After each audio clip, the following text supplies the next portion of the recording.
呢套係3房㗎，可能擺唔到75寸嘅電視，擺個55寸嘅電視啱睇啲。下邊帶到啲擺嘅係5尺嘅床啊。佢呢邊咧係個衣櫃咧，擺咗個三開門嘅衣櫃，比頭先嗰邊嘅衣櫃咧大咗少少啦。2.7米，2.7米嘅開間，佢幫我哋做到個比較厚重嘅隔音玻璃啊！大家好，我係龍仔，今日我哋嚟到羅湖北比較近呢一個地方，布吉送下水徑嘅地鐵口呢度啊，分享一個靚盤，19.8萬就可以拎低嘅單間嘅啦。咁我而家係睇邊度呢？而家我哋係睇佢嘅屋苑比較近嘅一個大型嘅商場呢度，叫錦華匯呢度啦。從呢個位置行上去呢，就係300米左右。咁我哋個盤呢，最近嘅地鐵口呢，就係下水徑地鐵口啦。啊，412米就可以到噶啦。咁我哋從香港點樣過嚟呢度呢？我哋可以坐翻1號線，1號線呢係轉翻5號線到呢邊呢，總共呢就係30分鐘咁嘅地鐵就可以到啦。打啲嘅話11公里，又係差唔多半個鐘咁就可以到噶啦。咁我哋呢度食嘢點樣方便啊？直接落樓，唔使打的，唔使打車去邊度啊？落樓嗰度就有好多嘢食噶，有10幾20間鋪頭都開齊晒嘅啦，按摩搭骨都有噶。再大型嗰啲商場呢，我哋要行到300幾米來到呢個錦華匯呢度。啊，呢度呢有我哋嘅霸王別姬茶几啦，啊，2樓啊仲有八合里牛肉火鍋啦，啊。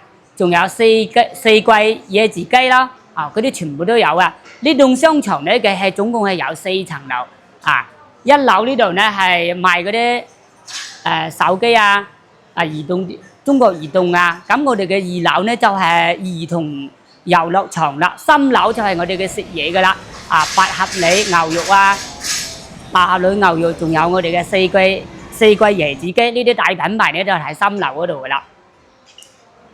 頭先我咪有講價錢嘅19.8萬起就可以拎低單間，1房1廳咧就係39.8萬啊，2房咧最平嘅就係53.8萬，3房咧最平嘅就係93.8萬，裝修得好靚嘅啦，已經發展商嘅係就話係急屋交樓俾我哋，有電梯嘅喎啊！佢呢啲係咩樓嚟㗎？佢係城中村小產權，唔係我哋嗰啲即係鄉民樓要小區嗰種哦，係小產權房啊！好啦，如果對呢種單位有興趣嘅，跟住個鏡頭，我哋而家上去睇下啦，一陣間見。好，而家我哋上來到屋苑呢度，佢呢個門咧，而家係做咗指紋密碼鎖噶啦。啊，呢度咧就係客廳，客廳唔係好大。佢呢邊咧就係擺翻我哋嘅2人位嘅茶台咁噶啦。啊，呢邊咧就擺到個2人位嘅梳化。關鍵。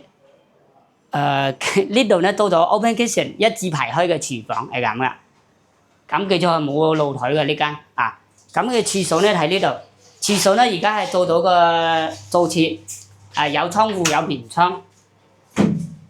缺點咧就係呢度冇有露台嘅啊，房間可能都唔係好大。嗱，呢度嘅房間啦，佢呢個房間咧又做到個衣櫃啊，呢張床咧係得翻個4尺咁嘅床嘅咋。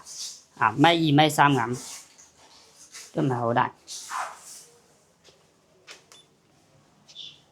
我哋測2.4米咁嘅闊度，啊，就2.4米。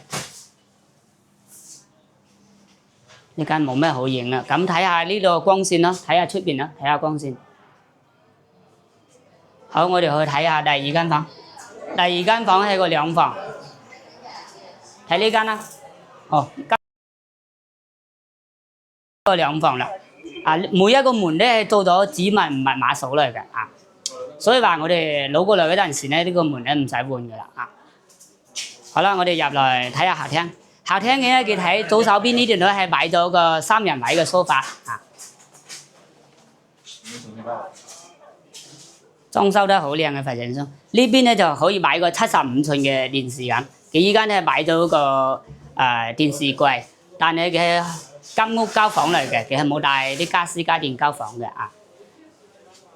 我哋睇下呢個闊度啊，客廳嘅闊度2.7米，2.7米嘅開間闊度。好，我哋介紹下呢間房。呢間房咧，佢入嚟呢度咧到到個衣櫃，擺嘅床咧係得翻4尺咁嘅床嘅咋。呢個衣櫃我哋開咗睇下，佢係雙開門啊，係咁噶。呢邊係咪裝飾啊？有兩邊有得。呢個衣櫃咧係得翻個米二咁嘅衣櫃，有窗戶有棉窗，牆面啊、天花啊都係好貼得好乾淨噶啦，唔使我哋整噶，就係間屋。咁我哋睇下第二間房啊。第二間房咧細咗少少。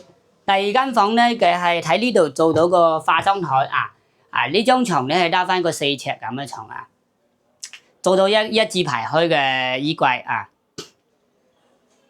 其實佢呢個位置咧應該係有條柱嘅，所以咧佢到呢個衣櫃咧包埋佢，咁樣可能嘅空間大啲。如果唔係有條柱條，佢應該唔會到呢個衣櫃，咁樣房間會大咗啲啊。就咁。咁我哋睇個露台，佢呢棟樓咧就係優點咧就有個露台。呢個露台咧係有幾闊？我測下1.9米啊！呢個露台嘅長度有1.9米啊。佢幫我哋做到個比較厚重嘅隔音玻璃啊，上面咧就唔做噶啦，就咁啦，都好睇噶啦。光線非常之光猛，睇下出邊啲光線，照下個出，照下出邊光線。咁我哋介紹廚房，佢嘅廚房咧係做咗一字排開嘅廚房啊。呢度咧廚房咧得翻個2.幾米咁嘅咋，但係咧佢呢個廚房呢個窗台咧係夠闊嘅啊，有1.5米咁咯。呢個廚房嘅光開間都大理石嚟嘅。佢嘅台面係大理石嘅，好乾淨。吊頂就冇有到嗰隻理扣板啊。牆面咧係瓷磚上牆嘅。呢個廁所咧會大到啲。咁我哋踎下睇呢個位置，睇下仲有咁闊。窗戶係較大，窗戶係棉窗嚟嘅。呢個位置咧就柴牙嘅位置，唔係好大。龍哥呢套賣幾多錢咧？呢套係兩房而家最平嗰套咧係話56.8萬兩房最平嗰套。好，咁我哋而家去睇下3房啦。頭先睇過1房1廳，而家睇到2房。今日好熱鬧啊，好多客都嚟睇樓。呢度咧又係入嚟咧，呢個門咧又係做個指紋密碼數嘅門。哇！真係好熱鬧喎，俾大家感受下。好耐冇試過可能擺唔到70有咁多人睇樓噶啦。擺個55寸嘅電視啱睇啲，下邊咧擺到個電視櫃。呢度咧係4人位嘅餐台啊，擺大咗啲就唔係咁啱噶啦。我哋先睇廚房啦，呢個廚房咧一樣做到一字排開嘅廚房，但係呢個廚房好喎，佢兩邊窗戶喎，兩邊都有窗台嘅啊。新聞大理石嘅台面，廁所呢度咧，呢個廁所比頭先嗰間可能仲大咗啲，又係棉窗。新聞嘅位置就唔係好大啦。好，我哋先睇下第一間房。呢個第一間房咧得翻個4尺嘅床咁嘅咋，又係做到個衣櫃喺度。唔知係咪應該係嗰個位置可能有條柱，所以佢到個衣櫃尾又包埋嗰條柱啦。但係好彩呢間房又係棉窗嚟嘅，牆面啊都係油得好乾淨啊！我哋攞過嚟唔使點樣整嘅，去買啲家私家電翻嚟係啱用嘅。咁我哋睇下第二間房啦。第二間房啊又係買咗個4尺嘅床咁嘅咋。你睇呢個位置咧係做到個衣櫃啊。呢個衣櫃咧係雙開門嚟，我睇下有幾大有幾闊啊！一個人嘅衫係晾到多啲就晾唔晒噶啦。呢個房間咧佢係有棉窗嘅，窗戶都唔大嘅，得間嗰邊有少少咁嘅咋。好，我哋睇下第3間房啦。第3間房呢張床係5尺嘅，呢個房間大咗啲，擺嘅係5尺嘅床。佢呢邊咧係個衣櫃咧擺咗個三開門嘅衣櫃，比頭先嗰邊嘅衣櫃咧大咗少少咯。係多點嘅呢個衣櫃。呢個窗戶咧係2米幾咁嘅窗戶啊！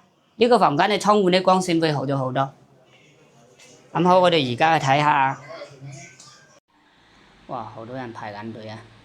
好耐冇試過咁多人一齊睇樓啦。好，咁而家我哋成個單位都睇齊晒啦，而家就同大家做個總結啦。咁我哋而家呢個盤係睇邊度咧？係睇羅湖過來，羅湖口岸過來呢度11個公里，打的士過嚟大概20幾分鐘可以到啦。如果我哋係坐地鐵點樣過來呢？我哋可以坐1號線去轉翻5號線咁到呢度呢大概呢就係30幾分鐘地鐵就可以到呢度噶啦，22分鐘嘅5號線6分鐘嘅1號線，咁夾埋起身呢就係30幾分鐘，唔計行路。然之後我哋到咗下水徑地鐵口之後呢，就留車行翻到屋苑呢度呢，就係396米，5-6分鐘咁就到噶啦。落樓就有嘢食，成條街有10幾間鋪頭去食嘢嘅，華萊士呢啲都係咁啲按摩揼骨都落樓都有噶啦。咁我大型嘅商場呢，就係292米就去到錦華匯商場，2.2公里仲有我哋嘅天虹商場。咁3.8公里呢，仲有我哋嘅大芬沃爾瑪商場，4公里呢，仲有我哋嘅布吉萬象匯。好，而家我哋講翻價錢啦。而家最平嘅單間係19萬8，一房一廳最平嘅係39萬8，高啲樓層呢43萬8咁。兩房呢最平嘅係53萬8貴啲嘅樓層高少少嗰啲就19萬8、71萬8咁。3房呢最平嘅就係96萬8，有電梯，全新裝修，未入住。咁我哋簡單買啲家電翻嚟就可以入住噶啦。咁如果我哋唔想自己住嗰陣時呢，可以出租咯。單間可以租到1500蚊，一房一廳可以租到2300，兩房可以租到3200，三房可以租到4200。咁嘅回報率呢都算係好高噶啦。畢竟我哋單間先使個19萬8就拎低落嚟噶啦。好啦，而家我哋講翻嘅揭面啦。呢種屋呢嘅係城中村小產權，集基地冇有房產證嘅，冇有紅本。咁如果你接受到呢，我哋就可以聯絡我，掃上面2個二維碼咯。係我係龍仔。如果中意我啲頻道俾個 like 咯。